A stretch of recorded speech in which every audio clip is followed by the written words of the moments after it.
நம்பிக்கை துரோகத்தின் உச்சத்தால் என் சகோதரர்களே என் முதுகில் குத்திய துரோகத்தின் கதை இது.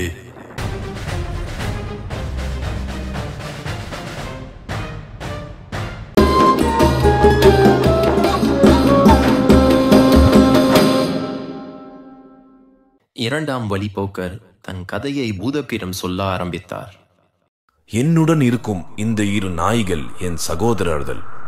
என் கதை இந்த பெரியவர் கூறிய கதையை விட சுவாரஸ்யமாக இருக்கும். என் கதை உனக்கு பிடித்திருந்தால் இந்த வியாபாரிக்கு கொடுக்கும் தண்டனையில் 1/3 பங்கை நீ குறைக்க வேண்டும். சரி, உன் கதையை நீ சொல், நான் கேட்கிறேன். நாங்கள் 3 சகோதரர்கள் ஒற்றுமையாக வாழ்ந்து வந்தோம். எங்கள் தந்தை இறக்கும் தருவாயில் எங்கள் 3வருக்கும் 1000 பொற்காசுகள் தனித்தனியே கொடுத்தார். அந்த பொற்காசுகளை பயன்படுத்தி 3வரும் ஒரே தொழிலை ஆரம்பித்து கடைகளை வைத்தோம். சிறிது காலத்திலேயே மக்களிடையே நாங்கள் நம்பிக்கை கூறிய வணிகர்களானோம். சில காலங்கள் ஓடியது. என் மூத்த சகோதரர் என்னை வந்து சந்தித்தார். நான் வணிகத்திற்காக வெளிநாடு செல்ல உள்ளேன். அங்கு சென்று இந்த பொற்காசுகளை பல மடங்காக ஆக்கிவிட்டுத்தான் நான் வீடு திரும்புவேன். 1 வருட காலம் ஓடியது. நான் வழக்கம் போல் கடை வீதியில் நடந்து சென்று கொண்டிருந்தேன். அப்பொழுது அங்கு ஒரு பிச்சைக்காரன் அமர்ந்திருந்தார். அவரை பார்த்து உன் மீது அமைதி உண்டாகட்டும் என்று கூறினேன். அதற்கு அவர் பதிலளித்தார். அந்த குரலை கேட்டவுடன் நான் அவரை கட்டி தழுவி கொண்டேன். காரணம், அவர் என் மூத்த சகோதரர். என் சகோதரரே, உனக்கு என்ன நேர்ந்தது? அதை பற்றி என்னிடம் கேட்காதீர்கள். நான் மிகவும் மன வருத்தத்தில் இருக்கிறேன். நம் தந்தை கொடுத்த பொற்காசுகளை நான் இரட்டிப்பாக்கி விட்டேன். அதில் நான் உனக்கு 1000 பொற்காசுகள் தருகிறேன். நீ மறுபடியும் உன் வியாபாரத்தை தொடங்கு. நான் உன்னுடன் இருக்கிறேன். பிறகு நாங்கள் முன்பு போலவே ஒற்றுமையாக வாழ்ந்தோம். என் மூத்த சகோதரர் வந்த சில நாட்களிலே என் இளைய சகோதரர் என்னிடம் பேச வேண்டும் என்று கூறினார். நான் என் கடையை விட்டுவிட்டேன். என்னிடம் உள்ள அனைத்து பொற்காசுகளையும் எடுத்துக்கொண்டு நான் வெளிநாடுகளில் சென்று வியாபாரம் செய்ய போகிறேன். என் சகோதரர் செய்த தவறை நான் செய்ய மாட்டேன். நான் சரியான முறையில் வியாபாரம் செய்து இதை பல மடங்காக அதிகரித்த பின்பே நான் வீடு திரும்புவேன். நானும் என் சகோதரரும் எடுத்து சொல்லியும் அவர் கேட்பதாக இல்லை. அவர் அங்கிருந்து புறப்பட்டு சென்று விட்டார். 1 வருடம் கழித்து என் மூத்த சகோதரனைப் போலவே இவரும் வந்தார். நான் அவரை கவனித்துக் கொண்டேன். என்னிடம் மீதமுள்ள 1000 பொற்காசுகளை அவருக்கு கொடுத்து மறுபடியும் அவரை வியாபாரத்தை தொடங்கச் சொன்னேன். ஒரு நாள் என் சகோதரர் இருவரும் என்னை வந்து சந்தித்தனர். எங்கள் சகோதரரே, நம் 3வரும் ஒன்று சேர்ந்து வெளிநாடுகளில் சென்று வியாபாரம் செய்வோம். உங்களுடைய வியாபார திறமையும் எங்களுடைய அனுபவமும் ஒன்று சேர்ந்தால் நிச்சயம் நம் நல்ல லாபத்தை ஈட்டலாம். உங்களுடைய சம்மதத்திற்காக நாங்கள் காத்திருக்கிறோம். எனக்கு இதில் உடன்பாடில்லை, என்னை விட்டுவிடுங்கள் என்று நான் கூறிவிட்டேன்.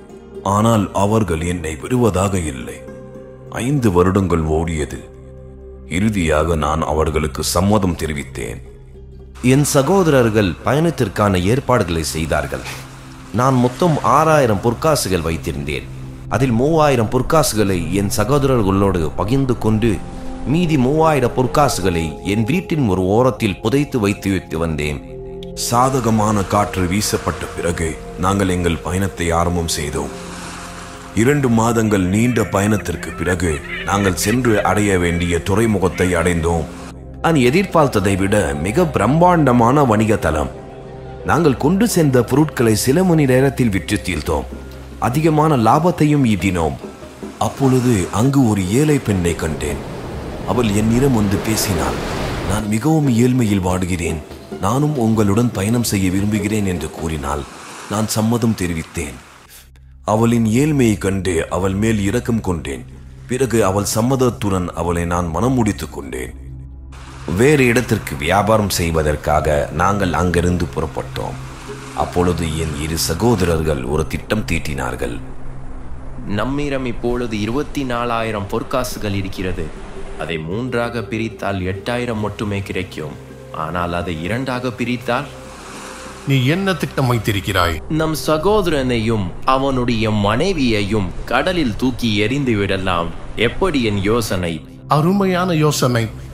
என் சகோதரர்கள் திட்டம் தீட்டியது போலவே ஒரு நாள் இரவு என்னையும் என் மனைவியையும் தூக்கி கடலில் எறிந்தனர். அப்பொழுது என் மனைவி ஒரு தேவதையாக மாறினாள். என்னை கடலில் இருந்து அவள் காப்பாற்றினாள். இங்கு என்ன நடந்து கொண்டிருக்கிறது? நீ எப்படி தேவதையாக மாறினாய்? என் சகோதரர்கள் ஏன் என்னை கடலில் தூக்கி எறிந்தார்கள்? நான் ஒரு பெண் தேவதை. உன் நற்குணத்தை கண்டு உன் சகோதரர்களின் நயவஞ்சகத்திலிருந்து உன்னை காப்பாற்றவே நான் ஒரு ஏழை பெண் போல் உன்னிடம் வந்தேன். இப்பொழுது என் கடமை முடிந்துவிட்டது. உன் சகோதரர்கள் உன்னிடம் உள்ள பொற்காசுகளின் மீது உள்ள ஆசையால் அவர்கள் உனக்கு நம்பிக்கை துரோகம் செய்து விட்டார்கள். அவர்களை நான் கொல்லாமல் விடமாட்டேன். நான் வேண்டாம், அவர்களை விட்டுவிடு என்று அந்த தேவதையிடம் கெஞ்சினேன். அவள் என்னை நாங்கள் இருந்த தீவில் இருந்து என் வீட்டின் கூரைக்கு அழைத்துச் சென்றாள். ஒரு கணம் கழித்து அவள் மறைந்து விட்டாள். நான் கீழே சென்று கதவுகளை திறந்து நான் புதைத்திருந்த 3000 பொற்காசுகளை தோண்டி எடுத்தேன். நான் என் வீட்டு பின்புறத்திற்கு சென்றேன். சோகமான முகங்களுடன் என்னை சந்திக்க வந்த 2 கருப்பு நாய்களை கண்டேன். நான் மிகவும் ஆச்சரியப்பட்டேன். ஆனால் மீண்டும் தோன்றிய தேவதை என்னிடம், இந்த நாய்களை கண்டு ஆச்சரியப்படாதே, அவை உன் 2 சகோதரர்கள். 10 வருடங்கள் இந்த வடிவத்தில் இருக்க நான் அவற்றை கண்டித்தேன் என்று சொன்னால், இன்னும் 1 வருடத்தில் இவர்களுடைய சாபம் முடிவடைய போகிறது. இவர்களை பிரிய மனம் இல்லாமல் எங்கு சென்றாலும் அழைத்துச் செல்கிறேன். என்னுடைய கதை உனக்கு பிரித்திருக்கிறதா? நயவஞ்சகம் செய்த உன் சகோதரர்களுக்கு இது சரியான தண்டனை. உன் கதை எனக்கு பிரித்திருக்கிறது. இந்த வணிகருக்கு கொடுக்கும் தண்டனையில் 2/3 பங்கை இப்போது நான் குறைத்துக் கொள்கிறேன். பிறகு 3வது வழிபோக்கரும் சுவாரஸ்யமான கதை சொன்னார். 3 கதையும் பூதத்திற்கு பிடித்ததால் வணிகரை மன்னித்து விட்டுவிட்டது. மிகவும் அழகான கதை ஷராஜாத். இப்போது சொன்ன கதை எவ்வளவு அழகாக இருந்தாலும் அதை மீனவர் கதையுடன் ஒப்பிட முடியாது. நாளை நான் உயிரோடு இருந்தால் அந்த மீனவர் கதையை உங்களுக்கு நான் சொல்கிறேன். மீனவர் வலையில் சிக்கிய மர்மம் மீனவரையே மிரள வைத்தது.